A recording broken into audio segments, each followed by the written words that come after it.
Hello, আসসালামু আলাইকুম প্রিয় দেশবাসী।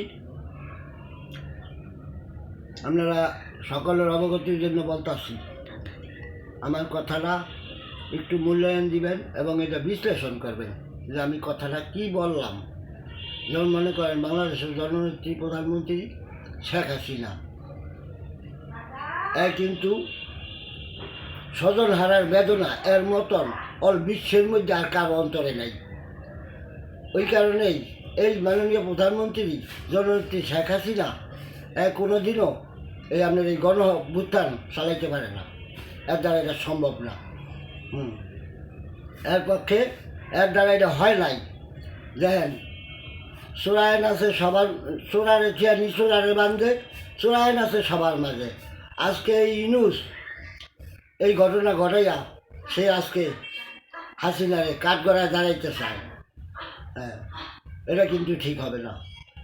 দেখেন, এই ইউনুস জাতিসংঘের যখন গেছে তখন জো বাইডেনের লগে পরিচয় করাইছে যে এরা আমার মাস্টার মাইন্ড। এই সম্মান একবারে পরিচয় করাই দিছে যে এরা আমার মাস্টার মাইন্ড। তাইলে এই মাস্টার মাইন্ড দিয়া ইউনুস বিগত 8 সালে যখন খালেদা হাসিনারে হটাইয়া এই ইউনুস ক্ষমতায় আসতে চাইছিল, যখন ক্ষমতা আসতে পারে নাই তখন এই হাসিনা ইউনুস সাহেব বলছে যে আমিও বাংলাদেশকে দেখে দিব। ওই হইতেই ইউনুস এই বাংলাদেশের পিছনে লাগবে। তারপরে তার মনে করেন যত ঘটনা অঘটন এই ইউনুস ঘটাই আসতেছে বিগত দিনে। কোনো আর কেউ এর মধ্যে জড়িত নেই, একমাত্র ইউনুস ছাড়া।